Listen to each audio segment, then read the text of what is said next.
Hello and welcome back everybody to the Foodbuild factory, where today we're going to take a look at the Free State Scout. This is going to be the first of a few videos I'm going to make. It's going to be a certain playlist I'm going to make, where I want to make basically a build for every major weapon class, meaning snipers, commandos, gunslingers and so on, that's completely free of RNG. For the simple reason that more and more I do see people that are either coming back to the game or are completely new to the game, and one big concern is that, well, I mean, if you're playing the game, it's pretty easy to get hands on some good items and trade your way up in order to get some good weapons and such. The problem is, if you're just starting now, you're already quite a bit behind, and it can be hard to get a foot in the trading scene, so to speak. Now, what I wanted to do here is I wanted to see how well you can equip yourself during the game itself with fixed weapon spawns or fixed quest rewards, and I found that generally, especially now that we have Steel Dawn and the Wastelanders quest and such, it's pretty easy to get a good build going with basically for basically every weapon class. Now, the first I'm going to show off here is going to be a stealth sniper build. The reason why I wanted to start with this one is because you know, if I'm going for a heavy gunner first or a commando, these builds are pretty powerful even if you're playing completely non-legendary. Now, a stealth sniper, however, that's a bit of a different story. To be honest, when I started the video, or not the video, but when I started working on this character, I initially started with just a 50 cal sniper rifle, only to get a feel for how to play with a sniper if you're having bad equipment. Now, honestly, I was kind of surprised because it was honestly going pretty well already, and while you do have your big drawbacks when it comes to boss fights, you're never going to be one of the major players at Scorched Earth event or such, but what I want to provide with these builds is not so much a completely viable endgame character, but rather these builds are going to be kind of a, let's say, a good foundation to play through the whole story of the Wastelanders, the base game. Now we do have Steel Dawn, and you know, you have some side quests like Lying Low and such, and you can completely play through all of these by your own with this character, and just do fine. Now, honestly, or rather obviously, there will be certain points that are kind of hard. For example, I used this character to play through the new Steel Dawn quest, and the final mission of the quest, it was hard, it was challenging, which was to be expected, honestly. Shouldn't have been a great surprise, but other than that, it was fun, and I never felt like I was completely out of chance or anything. And reason being is that actually for the sniper class, there's a generally relatively good weapon you can pick up very early on with relatively low stakes involved. Now, the thing is, you honestly want to keep or you want to wait before you do the quest that gives you this weapon, simply because you want to have a higher level version. Now, you don't actually have to wait till level 50 in order to get this weapon. It's, by the way, you get it through the Wayward quest line, but you should be in your 30s or so, basically, because that's pretty much the, from what I heard, that's around the hardest time you will have, being in your level 30s, early level 40s maybe. After that, you're getting a lot of new access to new perks and such, and the game will get easier anyways. And once you're level 50, you basically just need to be able to farm ghouls efficiently, and it won't take all that long until you find something decent. Now, therefore, I would say best moment to pick up this weapon would be if you start Wayward quest line around level 30-ish, and then it will suit you well up until you're in your 50s, and at that point you should be either well enough equipped in order to trade for something better, or you should have come across something in the meantime anyways. Now, as you can see here, by the way, Vets is still a bit bugged. Last two shots were hits, but didn't really register. And now you're going to... Wow, I was so fucking happy that I didn't miss this shot. I'm notoriously bad at free aim, by the way. Now, other than in my usual videos, I want to talk a bit more about how to acquire things, and as you can see here, I'm just providing some gameplay so you get a feel of how the build plays out. But yeah, I want to talk a bit about how you acquire the stuff and the equipment during the video rather than showing it off at the end. I mean, I'm going to show it off at the end, but I'm still going to talk about it quite heavily during the gameplay. And that being said, we're in caution, by the way. That being said, the weapon we do have is an anti-armor Vetscrit sniper rifle, which I equipped with a 50 cal receiver, and it's doing the job rather nicely. The thing about this weapon is, as you can see here, or I didn't want to engage with this here Scorch Beast, but now that we've already done the fight, I might as well. Now you're going to see pretty much the worst performance of this weapon, or the class, which is boss fights. Now, as soon as you're getting into battles with highly armored enemies, or, well, armor isn't really the problem, high health pools are the problem. Now, as you can see here, we're doing not all that big of a damage, but once we're getting crits, we're better off. The other thing is we're actually not getting full sneak attack bonus because the Scorch Beast is fighting currently.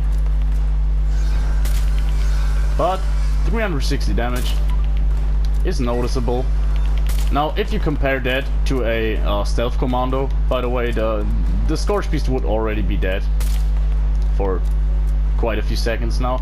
But as you saw there, you can take on them. I just wouldn't advise to go for such bosses because generally the payoff isn't all that great, in my opinion.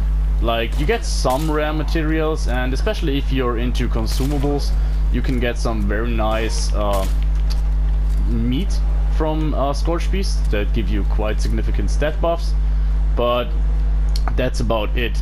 A bit of Ultrasight, but honestly, if you're having trouble fighting Scorch Beasts, you can easily avoid them for most of the time. Just taking this situation as an example, we just would have had to move on.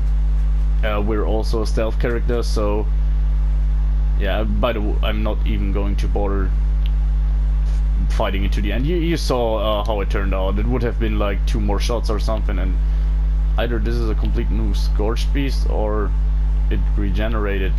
Well, anyways, another thing I wanted to say about this character is it's generally very good at sneaking with completely non-legendary armor. Now, a lot of people are under the impression that you need some gear with sneak or anything in order to be very good at stealth. However, the way more important thing in my opinion is agility, and all our stealth comes from, well, obviously the stealth perks, but the only other thing we do have, we're randomly in caution again, but yeah, I feel we don't have to worry. Yeah, the stealth perks, and most importantly, very high agility. Now, very high is relative because you can, well, there's Brotherhood Initiates. Usually here are enemies. Now, yeah, I want to show off. Yeah, back to the topic. You can get way higher agility with certain low health builds with the right equipment, and you would definitely be able to squeeze some more damage out, some more agility out with certain buffs and such. But I try to keep it low-key in order to show you gameplay that you don't have to use consumables for all that much. In fact, we're not using any consumables at the moment. Now, the only thing we're trying to do is keeping our first up for better IP refresh, but that's about it. Now, we are at, I think, 22 agility or something, which is very high if you're not taking into account low health builds. As I said, you can basically get more, and yeah. What I wanted to say about the weapon is that actually the combination of anti-armor and better VETS criticals is very sought after. The only thing holding you back is that the weapon itself isn't all that great. It's... I mean, the sniper rifle is kind of a double-edged sword. It's good in certain ways. It's even one of the best weapons in its class in certain ways, but that's it. It's only that in certain ways. Now, if you're taking into account DPS, there's way better options. If you're taking into account damage per shot, not per second, there's better options. The only thing that this weapon is exceedingly good at is, first and foremost, ammo efficiency. You're using 50 cal ammo, or 308, depending on which receiver you do have access to, and you can craft, I think without any mods or anything, you can craft like 150 rounds of 50 cals in a single go. And yeah, you can easily get 1,050 cal rounds, and they last you for a while. Now, I tried to remember, but I think we burned through like 100 or 150 rounds so far. So yeah, that's that. By the way, I was kind of stupid and went for the torso shot here, otherwise this would have been a one-hit kill. But yeah, the sniper class really got affected a lot by the patch 22, the rebalance change. But as you can see here, we're still performing well.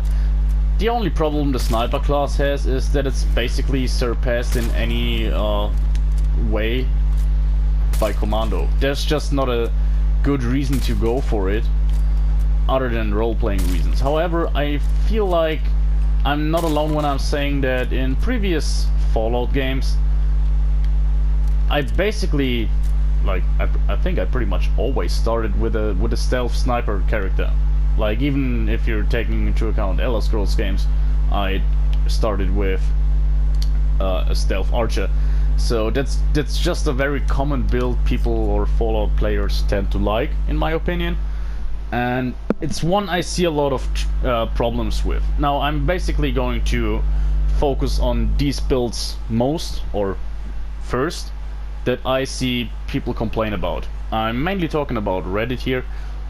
Whenever I see complaints about or questions when people say, hey, I'm kind of new to the game and I'm struggling, I can't deal enough damage, I'm always getting killed, and I always run out of stimpaks and such. The general direction seems to be that most of the cases these guys are snipers, rifleman characters, gunslingers or shotgunners. And while these characters are definitely worse than commando and heavy gunners in pretty much every way, they can still be very viable depending on what you want to do. Now, as I said earlier, if your main goal is to be a major player at the end game events or solo them even, there's no way around it. You want to have a meta build centered around either commando or heavy gunner. You can, with very min-maxed builds, pull off such events on other characters. By the way, I'm just searching for the legendary. There it is. But yeah, if you're just wanting to explore and quest a little, farm some enemies, farm some legendaries, you can easily pull off shotgunners, gunslingers, riflemen, whatever you want, basically. It's not a big deal. Now, the only thing is you need to know the game a bit. Now, the problem is that Fallout 76 on first sight seems very similar to Fallout 4, which I feel like a lot of people are coming from.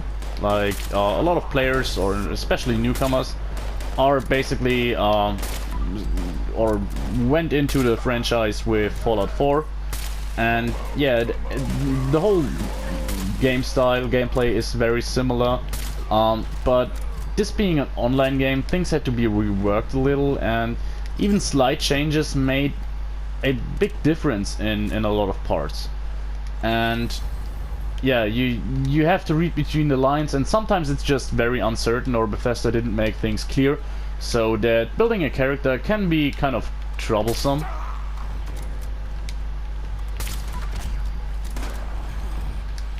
By the way, this was the first time I think in the video that we were that we got into danger. I just hear that mole miner guy. Yeah. Let's kill that guy off. Now, as you can see here, you don't one-hit kill everything, but, well, most ghouls and such go down in one hit. Some enemies with a bigger health bar take a bit of time, but yeah, in 2 to 3 shots, every enemy should be down, for the simple reason that in that time, yeah, we should have a crit ready, and those are very powerful. We are heavily invested into criticals, and also we're mainly using that. Now, one thing I just briefly showed off is, yeah, our scope is completely steady, and believe it or not, that's without any perk investment. So that's just something I wanted to have, because on some occasions like this here, yeah, okay, I have a crit ready, so therefore this shot was okay, but now we want to finish that guy off, and having a steady scope is very beneficial in such situations. Now, we do have a long-range weapon. If we were to invest a bit more into our range, we could do that with a certain perk, but I feel like there's relatively few occasions where it really benefits you, and it would be a perk investment of 3 points. So yeah, this stable scope that we get through armor modifications is basically everything we do have. Now, we're going to clear out that little radar encampment, then we're going to take on a Deathclaw that's going to be on the right, and that's going to be it in terms of gameplay. And after that, I'm going to go over all the perks that we do have, all the mutations that we do have, and the equipment, including modifications on the equipment. And while we're going over the equipment, I will tell you a bit about how you obtain those. Now, as I said in the beginning of the video, I try to do these things here completely free from RNG, meaning that there will be no grind involved, there will be no major... yeah, I'm stuck here. There will be no major luck-based things, so for example, I don't want to tell you now that, yeah, just... alright, this was a bit stupid. I don't want to tell you to, yeah, go to the purveyor and roll decent dead for so long until you get an anti-armor sniper rifle. Now, I want to focus on either fixed rewards that are always the same if you do the quest in a certain way or something, which there are quite a few by the time. Still not enough in my opinion, but yeah, these unique weapons can be kind of cool. And on the other hand, the only exception I make to this no RNG rule are certain weapons. For example, if we're talking about a gunslinger, I would say that the Gauss pistol would be fair game for this kind of builds I'm going to make, simply because you don't have to grind a lot, you just have to finish the quest, the main quest, and as soon as that's done, you have everything you need to get the plans and roll yourself a Gauss pistol. Now, obviously, you have no influence on what kind of legendary effects you would get, but if I'm doing something like that, I'd make sure to use a pretty much stock standard weapon. For example, if we're sticking with this Gauss rifle, this Gauss pistol, I'd say like I try to get hands on a 1-star exterminators or something. just so you see how the absolute base damage would work, so that basically the first ghost pistol you have would at least perform quite as well, if that makes sense to you. Now, okay, we're fast into danger at this point, which is kind of surprising. I'm not sure why that is, but anyways, stealth seems to be a bit buggy, but yeah, we're back into caution. And yeah, I won't however include things like, for example, the scout armor, because the Secret Service armor, because even though you can get that at the same point like the ghost pistol, yeah, you need to grind events for quite a time in order to get all the gold bullion stuff, and yeah, I want to keep these builds completely grind free. Now, another thing I need to say is that something like 100% no RNG, it just isn't possible in this game, if we're talking in a most literal way, simply because if you take a look at our armor here, it's shadowed. I say get yourself the shadowed mod and equip it on your armor. It's something I'd say isn't really RNG, because there's a fixed way and it isn't a ridiculous grind. However, the chance to unlock these modifications is still tied to a random number generator, so you always have a random chance when you're scrapping an armor, and therefore there's a tiny bit of RNG involved. But I hope you get behind what I'm trying to tell you. Now, let's get into it. Actually, I want to start with the perks. Now, what we do have here, first and foremost, strength. It's at a fairly low 5. Now, in all actuality, it's even lower. I'm going to show that off later, but for now, we do have 5 strength with rank 3 Traveling Pharmacy and rank 2 Bandolier. Now, Bandolier, Traveling Pharmacy, there's nothing we actually need in strength, so you could go down to 1. However, generally, people want to carry some stuff around in this game, and the most advanced characters, the most min-maxed characters, try to avoid carry weight perks as much as possible, because every point you put into a carry weight perk like these means you lack a point in another section of your build that could be either used for survivability or damage. However, if you want to have a good gameplay experience and are not just min-maxing to be very powerful or anything, the thing is to find a sweet spot, kind of in the middle. You want to be effective enough to not struggle while fighting enemies, but on the same hand, you don't want to spend all your time micromanaging and such. Now, as a low strength character, we won't have all that much carry weight regardless, but this is a fine sweet spot where if you're not overly engaging in looting and such, you can easily pull this off. Now, Traveling Pharmacy, it's just something I tend to use. I actually don't need this perk. I do have a backpack mod that does exactly the same, but I decided to keep it on anyways, simply so you can see the build like it would be if you don't have access to the backpack. So, Traveling Pharmacy, all your chems are lighter, including Stimpaks, which is nice. We don't need them all that much, but I tend to carry a lot of them, and they do stack up pretty heavily. Now, you don't notice it at first, but if you're getting into higher levels and you have like 60 Stimpaks, then you have like 12 or 15 Super Stimpaks and such, this shit adds up tremendously. So I can only advise that you go for Traveling Pharmacy over something like Pack Rat or something. Bandolier, pretty similar. Now, if you wanna stick with a rifleman exclusively and you want to have your 1 or 2 weapons, this perk probably isn't necessary, because let's say you have this 50 cal sniper rifle and you have a lever action rifle in the backhand. Yeah, you don't need to carry thousands of rounds. Like having 2,000 each would be enough easily. You're not going to run out all that fast, so you can stash the rest in your stash box. However, I personally changed my builds a lot, obviously. I mean, I have a YouTube channel about it, so I generally keep as much ammo as possible. So a recurring theme with my builds is that I run either bandolier, batteries included, or both of them. It's just a burden I have to take because I switch my builds all that much. But on this occasion we toned it down to bandolier.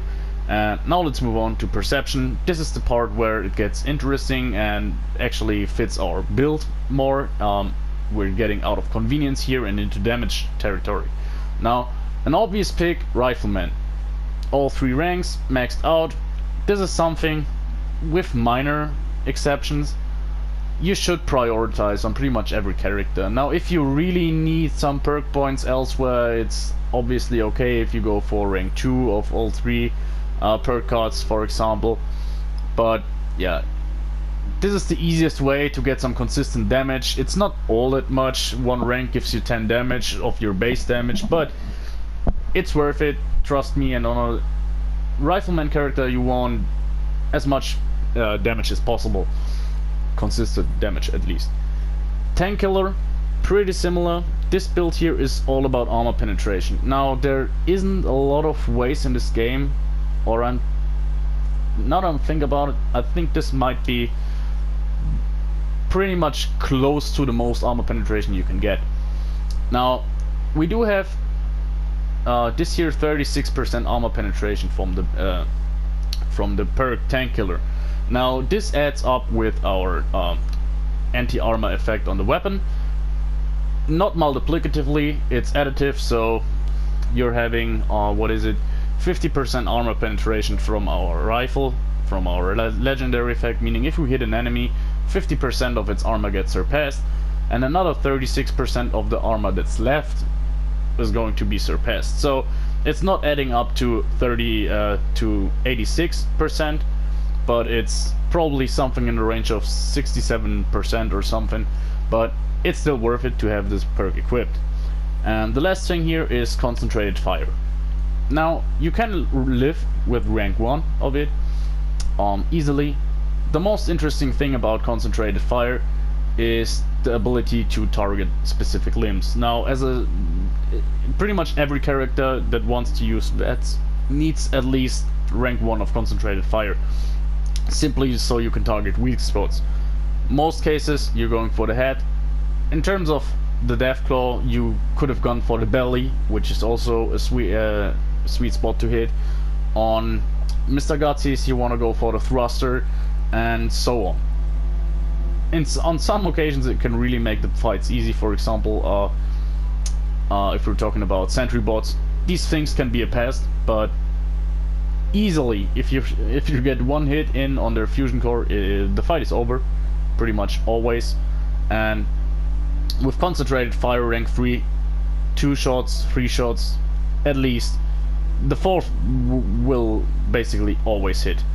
Yeah, so it's increasing our accuracy every time we're going to fire a shot in VETs on the same target that is.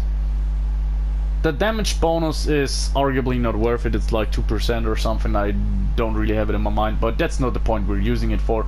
We mainly are interested in the ability to target limbs and our better accuracy with increasing shots, meaning that if we miss a shot, which is tragic but happens, at least the 2nd or 3rd shot should get a hit in. Endurance is very low. Now, you can get up to 15 obviously, but 3 is very low.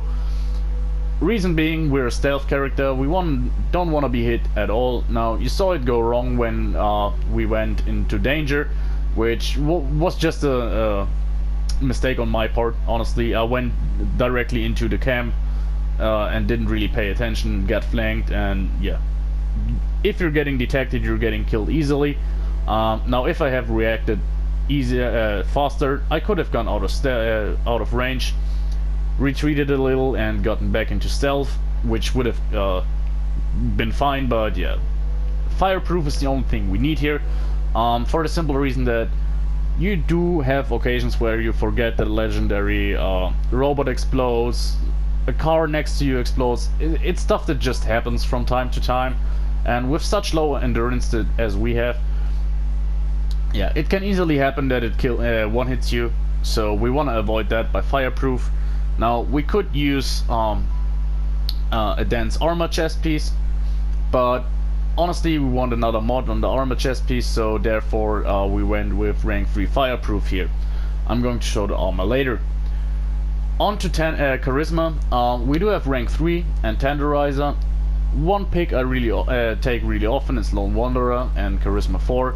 I just want to switch things up a little, and Lone Wanderer is always a good pick. Less damage and more action point refresh is always nice to have. However, we do have fairly good action point refresh, and we're not using up all that much most of the cases. And the other thing is that, yeah, yet again, as with our endurance, we try to avoid getting hit at all costs, and therefore we can avoid damage by just not being hit, or seen for that matter. Now that gives us room for tenderizer, which gives us a little edge in the terms of damage. Now it won't help us on our first shot on a target, however, especially those targets that don't go down in one shot, which are basically, yeah, tougher animals like Yaogwai and such, or super mutants. Now tenderizer assures that at least or most of the times the second shot will do the trick. Now it adds a bit more damage, and other than most, or I think even other than every other perk, yeah, we're talking about 10% more damage here. The thing is though, it's not additive but multiplicative. The reason being is that this isn't a buff to your weapon or your damage output, but a debuff to your enemy, which makes it a complete separate calculation than your damage being dealt, and therefore these 10% are flat out 10%, which is actually a lot. Now, yeah, it's just a good perk. If you take a second shot, which happens often enough, this is absolutely worth it. Now onto intelligence. Honestly, we could live with 1 intelligence if it was for perks. The condition on the weapon is manageable. You're firing fairly slowly, so you can easily get away with 1 intelligence. The thing is, we wanted some intelligence. I try to keep it at least over 5, simply because you want to have access to gunsmith even if you're not actively using it, just because when you're upgrading your weapon there will be a time you need higher gunsmith, rank 5 for 50 cal receiver for example, I think that is. And the other reason is, yeah, intelligence helps with your XP gain. It's not all that much, but, and honestly, if you were to actively grind XP over and over, you're looking for way more than 7 intelligence anyway. However, yeah, a nice little sweet spot at 7. If you're crafting some things and such, it's nice to have some intelligence. It does have its benefits. And other than gunsmith, we do have rank 2 of first aid. I will show off later that we do have a mutation that basically debuffs our effectiveness with chems. We're not using chems all that much, however stimpaks are affected by it too. Anyways though, we're not using stimpaks all that much, and in occasions where we do, first aid rank 2 assures us that still stimpaks do a good amount of healing. Yeah, especially since we don't need them all that much. Basically, when we're going to need them is for the occasion that I said earlier. You're getting detected, you're trying to retreat, get back into stealth, and in the meantime you want to inject 1 or 2 stimpaks to keep alive to up to the point where you get into stealth again. Our another big important stat here is agility. This is one of the most important perks, other than perception. Not perks, stat trees, sorry. Let's get right into business here. The most important ones, Sneak 3 and Escape Artist. These are just mandatory, they help you with your sneak, and Escape Artist especially is a perk that newcomers often overlook because it doesn't sound all that amazing. However, it has some hidden benefits. Now, it says that sneak to lose enemies and running no longer affects stealth. However, it also does more. It gives you a little cloaking field the moment you're entering beds, the moment you're entering sneak mode, which actually makes you getting away easier. So if you're detected, run around the corner and stand up and crouch again, you often get into back into caution. The other thing is, which is pretty important in my opinion, armor weight doesn't affect your stealth anymore.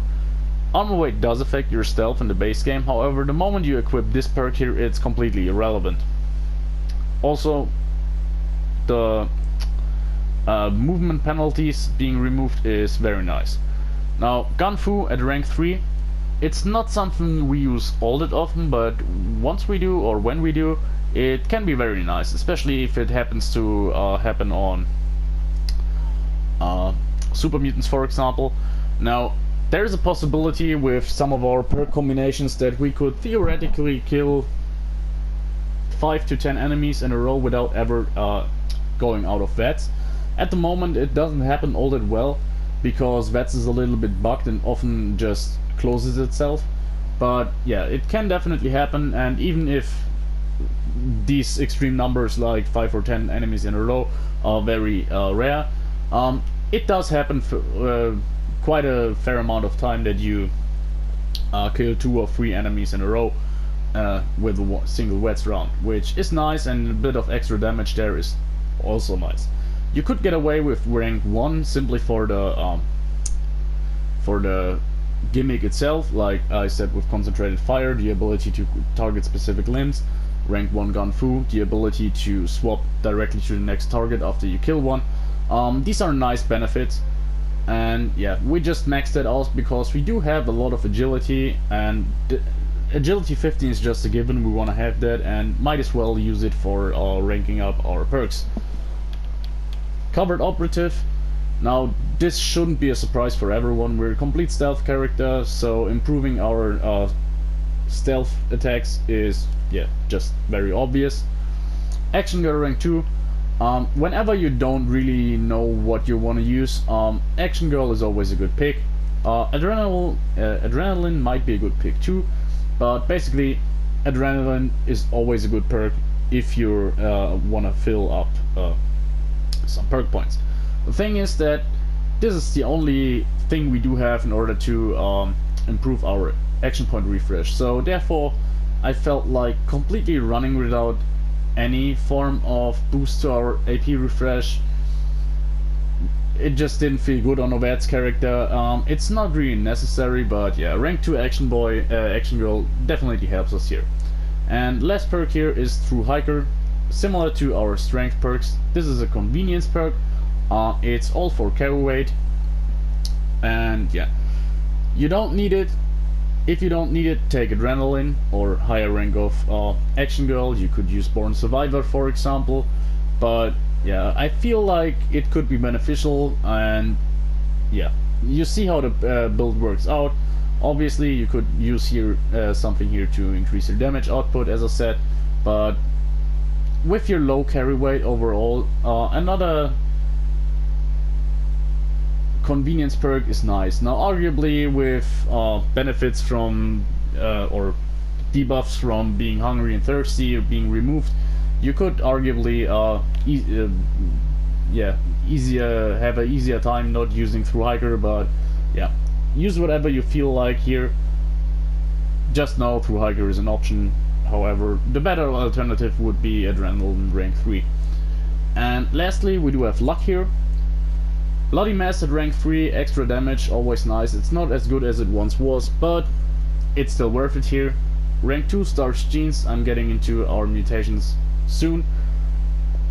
We want to keep our mutations, therefore we need Starch Genes rank 2, and we're not getting any unwanted mutations also. It's just, this will be on pretty much every character, I can promise you. Starch Genes is just an absolute standard pick for 99% of the builds. Now these are a bit more interesting that are coming up, and these are more important. These are focused on VETS. Critical Savvy and Better Criticals. This combination here, using only 55% of your critical meter when you are using one is nice. That means 55% you have to fill in order to regain a critical hit. 2 shots, I think it was. I'm not completely sure. It could be 3, but I'm pretty sure it's 2 shots, and then you have a critical hit. Better criticals. Now, I said it in one of my latest videos. It has diminishing returns, so generally speaking, using more than rank 1 is way less effective, or let's say it this way. The boost you get from rank 1 to rank 2 is way less than the boost you get from having no better criticals perk at all to having rank 1 equipped. However, I still feel like being completely invested into it is worth it for me personally. I do like it, and it fits our overall theme, especially combined with our legendary weapon that has better crits. It really is where our damage comes from, and as you saw earlier with the Scorch Beast and such, a critical hit is really good damage dealer for our class. We don't want to miss out on that. And lastly, Grim Reaper Sprint. Now, as I said earlier, we don't have a lot of AP refresh perks. This one here is nice though, because generally we can get like 2 to 3 kills without running out of action points, and that means that we have a good chance that in these 2 to 3 kills our AP is getting completely restored, which is cool. The perk was way better in earlier iterations of the game, especially Fallout 4. It was ludicrous, but it's still very decent, very good perk. If you have points for it, it's always worth it. Another arguably good pick would be Four Leaf Clover, yet again increasing your chance to get some critical hits, but yeah, I felt like it's not worth that much here. I wanted to go for Grim Reaper Sprint. It feels more beneficial. Now that was it for the standard perks. On to this year. These are all legendary perks. Now I know you're gonna be thrown off a little, because if you're a newcomer it's very hard to get legendary perks, but first and foremost, Ammo Factory, Funky Dots, Master Infiltrator. These 3 perks are completely not necessary. Now, Ammo Factory just improves our ammo crafting capabilities, but as I said, the build is very ammo efficient. You won't have any big trouble getting ammo or crafting it. It shouldn't be a problem. You're using fairly common ammo and not firing it all that much. Funky Dots, while it's beneficial, it's very situational, and also it only works with a matching set of armor, which I don't have equipped, so you didn't even see it proc during the video. And Master Infiltrator is just a convenience. Now, yeah, picking locks and such, I think you see the point why I didn't bother to remove this perk. I didn't even use it during the video. What's more important are these 3 here. Now, Legendary Intelligence at 5. I said that earlier, you could live without Gunsmith here. If you do that, you need someone to mod you the weapon or something, or reallocate your perks later on. If you don't want to do it, keep rank 2 of Gunsmith rather than First Aid, and you should be golden. Similar to Strength, there was no single perk point we desperately needed. Those were just convenience perks, so rank 2 of Traveling Pharmacy instead of rank 1, instead of rank 3, shouldn't be all that much of a trouble. It's just that I am high level and do have tons of stuff that I don't really need, but I'm a hoarder, so there's the problem, and you could live with Strength 4 instead of Strength 5. Now, the only perk that really made a big difference compared to what you'd be capable of without it is this here, Follow Through. Now, Follow Through is very powerful, increases damage to target for 10 seconds. Now, this is basically the Tenderizer perk on steroids. So, arguably, I should have bothered to unequip that, but I feel like through our first hits, you get a good sense of what the build is capable of. This build here is basically your endgame solution to heavier fights like Scorch Beast and such. But overall, it's still 40%. I think you get the point. I hope it doesn't throw you too much off that I didn't unequip it. If you do, let me know, and I will just do a little gameplay clip where I unequip the perk. But however, let's get on. last thing I wanted to show off, or not last thing, but we're barely done, guys. Stick with me. This is our weapon here. The anti-armor suppressed hunting rifle with a refined 50 cal receiver, aligned long barrel, aligned stock, perforating magazine, short scope, suppressor, and default appearance. Now, our legendary effects are anti-armor, means you're ignoring 50% of your target's armor, and Vets critic shots do 50% extra damage.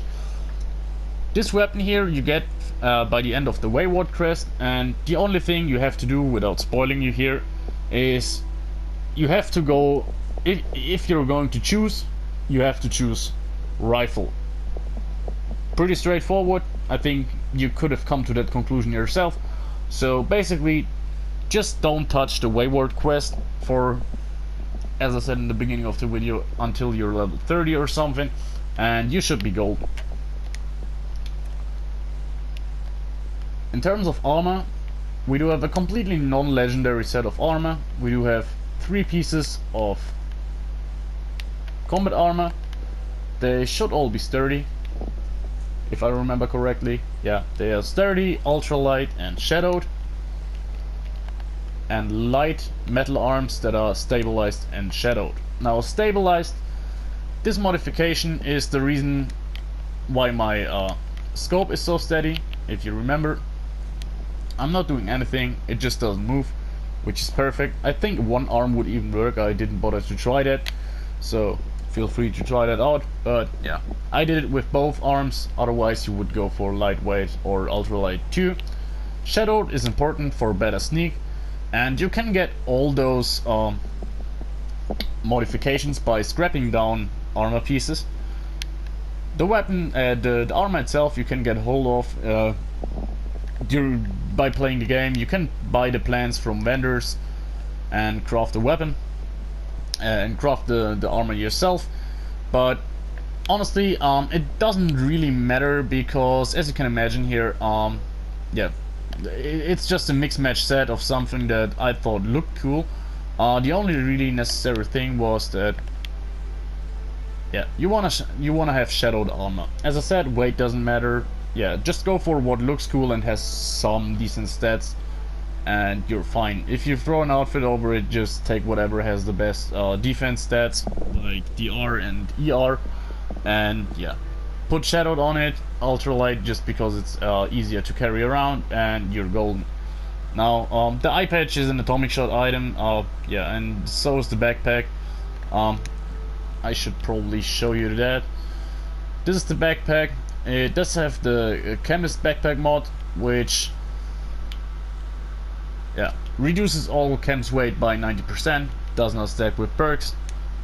As I said earlier, I did use the perk, ooh, we have a redstone. I did use the perk just to show that you can live without the backpack, so I double dipped there. But yeah, last thing I wanted to do is the mutations. Just barely forgot about them. Adrenal reaction, bird bones, eagle eyes, egghead, healing factor, marsupial, and speed demon. Now, adrenal reaction, we don't use it all that much, but it's nice to have if during a fight we're fighting. It's just a leftover, honestly. You can live without it. We're actually not having a lot of HP, so having 50 less is not a good idea actually. But yeah, removing certain mutations isn't a possibility in this game, therefore I can't really remove all my mutations every time and regain them. That would be a bit cost efficient, costly, yeah, just costly. So yeah, adrenal reaction is there just because it doesn't have all that big of an influence to our build. But what you want is bird bones, eagle eyes, healing factor, marsupial, and speed demon. Egghead is a nice pick, but yeah, that's up to you. Now, bird bones for extra agility, mainly. The full speed is nice, but extra agility is what we want to have for better sneak. Eagle eyes, extra crit damage, extra perception, perfect for a sniper character that's using VATS. Otherwise it wouldn't be useful if you're not using VATS. Now, egghead, more intelligence. The debuff to strength is pretty much irrelevant because we're already so low with our strength that in actuality we do have 1 strength, if I recall correctly. And endurance -3, well, it's tough, but if you're taking it like fully, it's, yeah, we're having no endurance or 1 endurance or 3 doesn't really matter all that much. We're a low endurance character, that's just something we want to live with. Now, healing factor, that's an interesting one. Absolutely up to your choice. I found it relatively good because usually when we get hit, yeah, we spam 1 stim pack just to stay alive until we run away, gain stealth again. And yeah, we do have stealth, have like half our health bar left, and in that occasion usually we would need to use 1 or 2 stim packs in order to gain our health back. But with healing factor, I can show it off. I'm just going to remove my rats with red away, and instantly, as fast as red away heals our red away, our radiation, the healing factor mutation does heal our HP. It's just convenient. If you want to use chems more, feel free to do that and not use healing factor. Marsupial, this one is important. Extra carry weight is nice, but jumps, yeah, especially on a sniper character, they can be beneficial just in order to get the high ground. Just like Obi-Wan, you want to be on top here. It really helps you to outmaneuver enemies and stay in stealth. You know, reaching places that have a bit of an overview and such, it's pretty standard here. And last but not least, we do have Speed Demon, faster reload speed and faster movement speed. Now, the faster movement speed, as far as I am aware, also affects your speed while crouching. So therefore it's nice. Crouching is fairly slow already, so if you can get any benefit to your speed, that's nice. You want to have that. And yeah, that was it. Now, last thing I'm going to do, as always, I'm going to show you the picture I've taken for this build, simply because this is going to be my thumbnail. Now, as you most likely can already tell by the fact that you watched the video, we're not a professional YouTube channel or anything. We don't have discovered the wonders of editing so far. Neither do we have seen the wonders of headsets that are more expensive than $20. And overall, yeah, we're still very amateurish. So therefore we have to work with these little tricks. But I'm kind of getting into it. Still working on my new PC, getting into editing a little bit. I wanted to say it's more time consuming than I thought, but that's not true. I mean, I was very much aware that it will be very time consuming, but yeah, getting into this stuff is kind of hard, and I'm still waiting for the right situation. And I'm kind of held back because I want to keep the channel going. I don't want to take a break for 2 or 3 weeks just for 1 video. So therefore, yeah, I'm kind of finding my sweet spot. Well, anyways, guys, I hope you enjoyed it. If you want to see a particular build next in this category, meaning no RNG, feel free to tell me. Now, my current plans are I actually working on a shotgunner and a gunslinger. These would be my next picks. If you have any interesting idea or want to see something in particular, just leave a comment, or if you do have my Reddit account, just write me on Reddit. I'm always open to feedback. Glad you were here. I hope we've seen some new faces today. And yeah, sorry that the video is going to be so long, but yeah, that's going to be a thing with these videos. The no RNG videos are going to be a bit longer simply because I'm going to be more in depth. Because yeah, as I said, I want to help newcomers with this, and yeah, I'm talking a bit about armor modifications and such. That stuff I usually leave out, but yeah, if it's too long, obviously tell me, but I know it's too long, so yeah, it's not going to change. Sorry guys, that's something we have to live with. But honestly, if you stuck with me till here, I think you're not going to complain anyway. So yeah, bye guys, see you next time.